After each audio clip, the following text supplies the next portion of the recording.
Congratulations to you. Thank you. I'm just going to ask you about one case because it raises some questions in my mind. I just kind of want to know your thinking. This is the Albertus Lewis case. He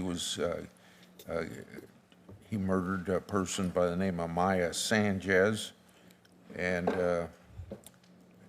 left her outside the hospital door after he shot her. You originally denied bond, and then for some reason you granted bond. I know the case received some attention when you were nominated to the state appellate court. In an interview with a newspaper, you cited, quote unquote, constitutional issues of detention without trial. Unfortunately, while he was out on bond, the police allegedly responded to several domestic violence scenes involving him. At the last one, he used a child as a human shield during a shootout with sheriffs.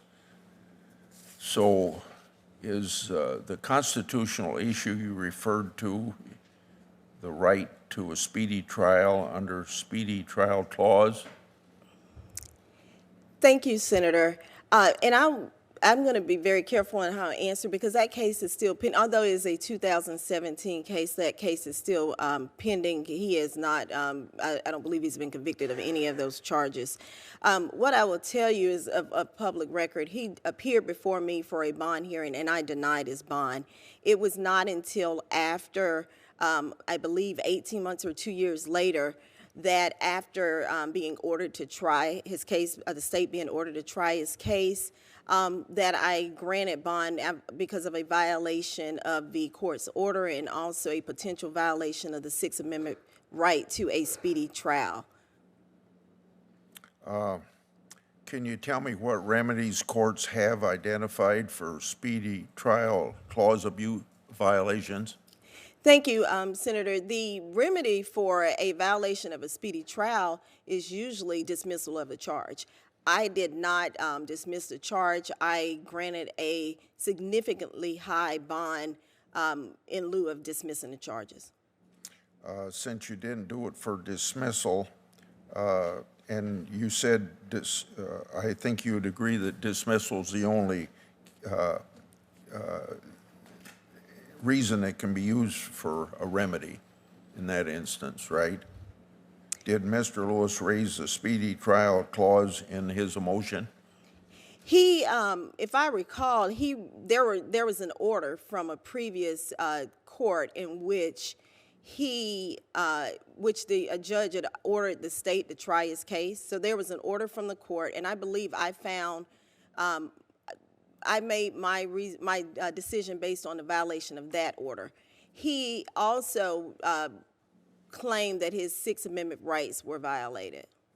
What factors do courts consider in deciding the right to a speedy trial has been violated? Thank you, Senator. Courts consider the duration of the duration of the time that the defendant was detained.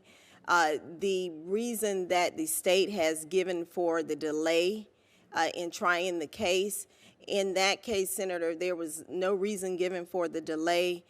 There were issues of discovery violations, and therefore I found that it was appropriate to issue a significantly high bond. Okay, move on to another issue. We always try to get people, particularly if you've been a judge, to kind of describe to us your judicial philosophy. And I'm particularly interested in how you would approach the Constitution. Thank you, Senator. Over the course of my career, I was on the municipal court for 7 years. I've been on the state, South Carolina State Circuit Court for 11 and a half years. I approach each case individually. I look at the facts of the case, I consider the evidence in the case, and then I rule based on the case that is before me. In considering the Constitution of the United States, Senator, I would consider the text of the Constitution. I would use any evidence, any historical evidence to gain an understanding of the drafter's intent at the time that the Constitution was drafted. So then it seems to me you've kind of described yourself as an originalist. Is that right? Well, Senator, over the course of my career, I've tried not to ascribe to any titles, but that is the approach that I've taken. Thank you. Thanks, Senator Grassley. Senator Whitehouse. Thank you, Chairman, and welcome, Your Honor. It's good to have you here in the Thank you. Judiciary Committee. I just wanted to flag